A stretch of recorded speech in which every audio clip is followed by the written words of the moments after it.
I'm not sure it's true for everybody, because the reporting over this has been one of the biggest scandals I've ever seen in media. I've never seen a case so misrepresented and misreported when you have a guy who was defending himself. They thought it was a vacant storage depot on the edge of nowhere.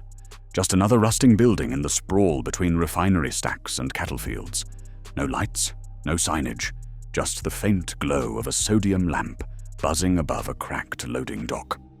But 2 miles out, on a ridge marked by mesquite and gravel scars, a surveillance drone caught the unmistakable flicker of movement. Infrared spots, multiple heat signatures inside. For weeks, intelligence analysts called it noise. Tonight, it looked like a battlefield about to wake up. The briefing was simple and brutal. 1 warehouse, unknown number of suspects, possible hostages, and confirmed cartel logistics center. The call sign was Iron Belt. The entry team had 15 minutes to seal the perimeter and execute. From the get-go, and even, again, going back to when we rode together in October, ICE is always focused on the worst of the worst.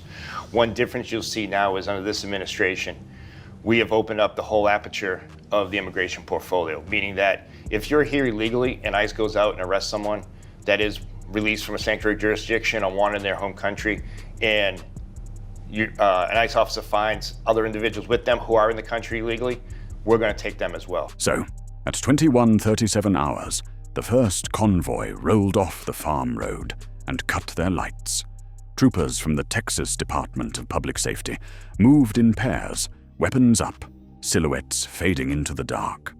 A command vehicle parked half a mile out, its screens glowing green with live feed from the drone circling 500 feet above. The air was still except for the hum of generators. The footage showed men shifting crates shaped like industrial compressors, but infrared revealed compact heat zones inside. Human bodies packed tight. Smuggling cash confirmed. They were prepping to move the load before dawn. The decision came down instantly. Breach authorization granted. Helicopter support was placed on standby. Ground assault only unless resistance escalated. Inside the mobile command truck, Captain Mercer scanned the overhead image again. He counted 8 targets in the main bay, 3 outside, possibly sentries. The warehouse covered 60 yards end to end, steel frame, 1 entry on the north wall, 2 emergency doors on the back. Temperature readings from the drone indicated new vehicles running in the courtyard. Engines hot, mufflers pulsing. That meant they were ready to roll. "We move now, or we lose the load," Mercer said. Over the radio, team leaders confirmed positions. Alpha to the north approach, Bravo flanking south vents, Charlie covering escape routes through the field. The order went live at 21:54 hours. Every unit checked optics and safeties. Night vision lenses clicked into place like glass shields against chaos. The first sign of trouble came even before the breach. A sentry on the north side lit a cigarette, his lighter sparking bright enough to blow his own cover.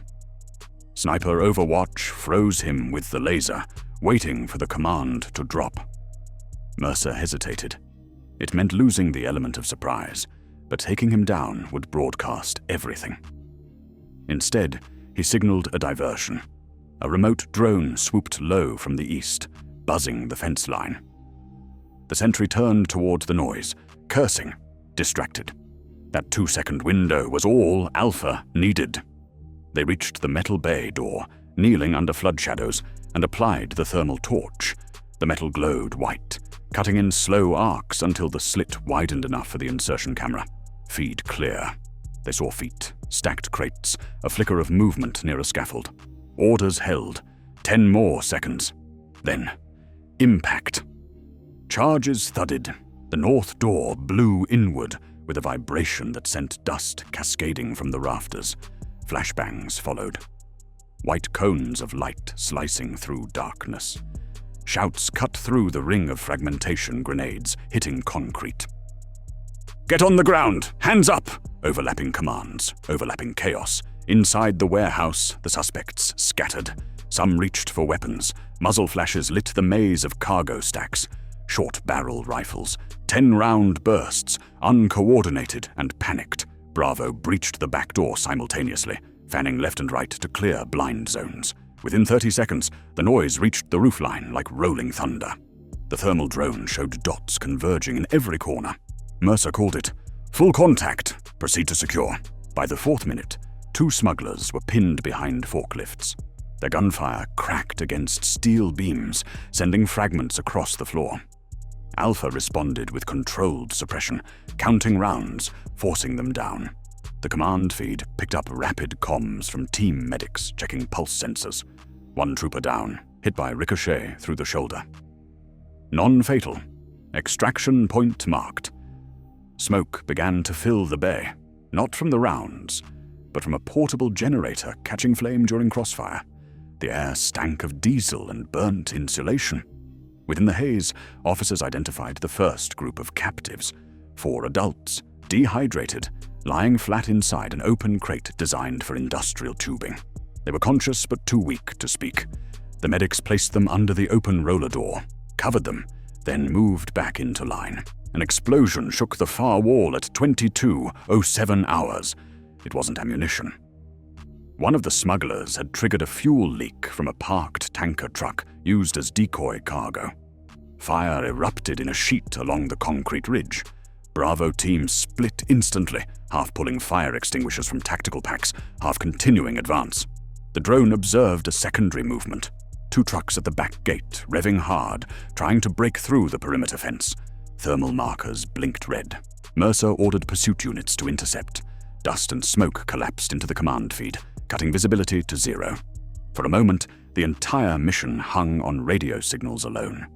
GPS grids, quick bursts of position codes, voices steady but sharp. Truck 1 south fence, vehicle in motion. Confirmed, rotate intercept angle 45 degrees. Outside, floodlights from support vehicles ignited the entire field. 1 smuggler truck made it halfway across before its axle caught the ditch. The second slammed into its rear, crushing both vehicles into a single twisted frame. Officers surrounded with rifles raised, tires hissing as they deflated under fire. Inside the cab, 2 drivers tried to barricade themselves behind the seat, screaming into radios that no longer worked. They surrendered seconds later, coughing in the haze. Back inside, Alpha advanced into the inner storage corridor. They found a reinforced door hidden behind tarp panels. Heat camera showed 6 more figures beyond. Likely command cell, possibly armed. Mercer brought up the tactical mic, voice level and final. Alpha 1, breach that compartment. Time felt compressed. Each heartbeat counted as a time stamp. The breach round hit the lock with a pop.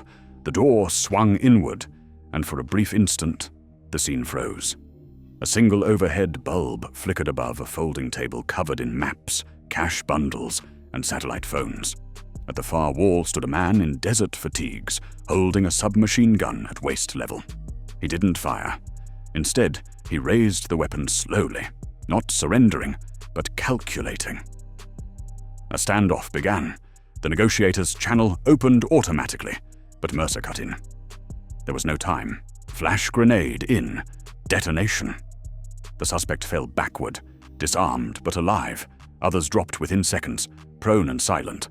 No shots fired from the team, only restraint honed through repetition. The room cleared in 40 seconds, flat. Then came the surprise that turned the raid from a police action into a national security incident. In the corner, under a tarp, they found storage drums sealed in thick plastic.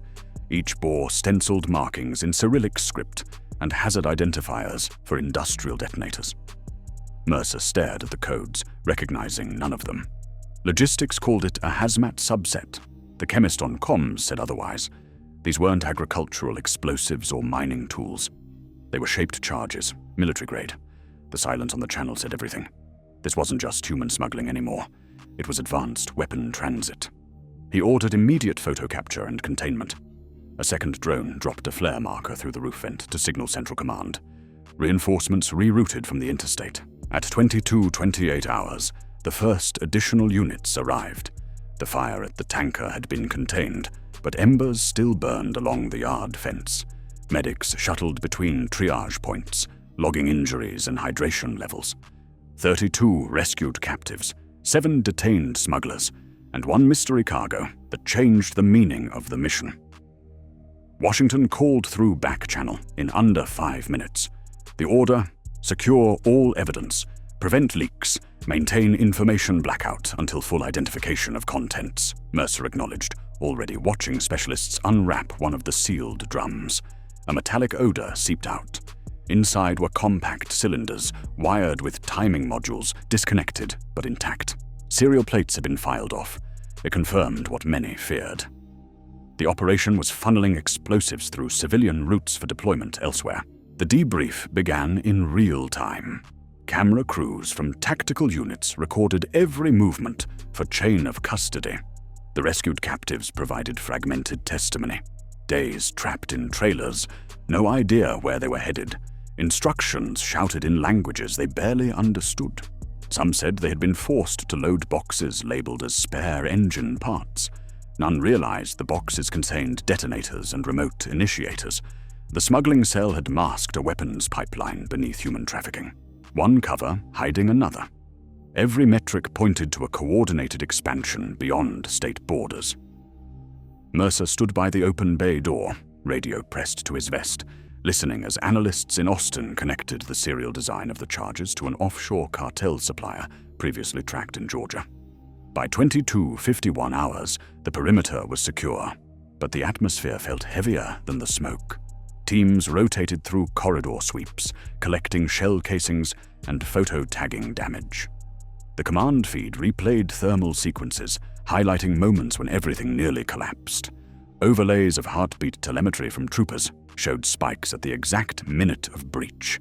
Data analysts would later call it textbook containment. To those on the ground, nothing felt textbook. Every step had been guessed, improvised, recalculated under pressure. A mission planned in hours ended with the revelation of an entire logistics artery snaking beneath legal infrastructure. The governor's liaison arrived on scene, escorted through burned debris and spent brass, and asked one question: how many more of these warehouses are out there? No one answered. At 23:05 hours, as cleanup teams worked the scene, a secondary alert triggered on the drone feed. 10 miles south, beyond the state line, another facility blinked active on radar. Heat blooms identical to the first, movement patterns repeating in intervals. Mercer knew there would be no rest tonight. He forwarded the coordinates to State Command, but higher channels ordered standby until verification. The teams reloaded equipment in ritual silence, faces streaked with soot. Above them, the drone circled in tightening loops, infrared lenses catching faint traces of the next target. The reporter embedded with the unit whispered into her recorder, capturing the sound of metal groaning under quick repairs, the low static of radios resetting. She would later describe it as the sound of fatigue mixed with inevitability. The official press statement, released at dawn the next day, summarized the operation in 5 lines.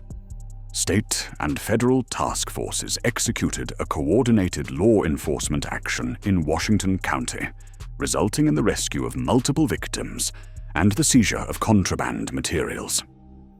What it didn't mention was the quiet decision made after midnight to expand aerial surveillance across the entire freight network between Amarillo and the Mexican border. The raid had revealed how entrenched the logistical system was, buried in civilian supply chains, invisible until night vision pierced the dark. Over the following weeks, analysts would find cross-linked manifests, falsified shipping tags, and warehouse rental agreements signed under foreign shell corporations. The network wasn't broken yet, but it had been exposed. The footage from that night circulated internally among law enforcement agencies, used for training sessions and classified briefings. Each frame carried the same compressed energy. The torch flash on steel, the flashbang glare, the silent surrender under gunlight. Technicians filtered audio to isolate commands and gunfire, studying rhythm and timing. The results showed what the human body does under 20 minutes of sustained adrenaline. Pulse doubled. Speech fragments became code. For every step inside that warehouse, there had been a calculation outside. a pilot holding altitude against wind shifts, a logistics officer reading pressure readings from flammable tanks, a medic readying morphine in total darkness. No one saw the whole picture until afterward, and that mosaic coverage itself became doctrine for future raids. Weeks later, during re-interviews with the rescued migrants, investigators confirmed the broader scope. Multiple crossing points feeding northward to depots disguised as agricultural storage. Each site linked by cash transfers routed through mobile payment platforms impossible to trace cleanly. What made Iron Belt unique was the timing. Smugglers had adapted faster than expected, merging human cargo with ordnance shipments. The young recruits driving trucks hardly knew they were transporting dual payloads. By the time they realized, it was too late. To prevent exposure, handlers often sealed them inside until delivery. Some had suffocated en route. Those that survived spoke in scattered fragments. The name of a recruiter, the sound of wind turbines marking the last stop before transport. Mercer's after-action report filled 70 pages, each paragraph ending with standardized terminology. No compromise of civilian safety. Evidence secured. Suspects detained. But within the margins, scribbled notes told another story. How the heat of the fire mixed with the metallic sharpness of fear. How the youngest trooper froze at the sight of the first captive packed inside machinery. How the momentary radio silence after the explosion felt like hours. These field notes never reached public record. They became internal reference for the psychological division studying operational fatigue. The conclusion stated that sustained exposure to civilian exploitation under hostile conditions increased both trauma and resolve. Every participant returned to duty, but none forgot that smell. Diesel, sweat, and metal. In the months that followed, Iron Belt became shorthand for decisive containment. Border units began naming successive raids with the same prefix: Iron Gate, Iron Line, Iron Harbor, each targeting logistics outposts patterned on the original. The method evolved: multi-angle surveillance, simultaneous ladders of entry, communication redundancy built to survive chaos. Yet, behind each operation, the memory of that first night remained the template. It showed how a single tip, a drone detecting minor heat signatures, could expose national vulnerabilities, more corrosive than open confrontation. Where smugglers once relied on speed, now they faced precision. And where communities once pressed for lenience, they now demanded closure. By year's end, analysts compiled a full operational map of illegal transit corridors along the southern corridor. 74 confirmed nodes, 32 dismantled through to coordinated raids. Statistical language framed it as progress. On the ground, troopers called it survival under new rules. Every mission now included counter-sabotage protocol. Every convoy carried backup body cameras, streamed live to state archives.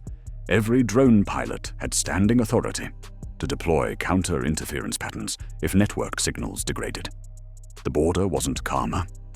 It was smarter, harsher, unending. On internal frequencies, operators repeated a new mantra, born from Iron Belt. Detect, isolate, neutralize.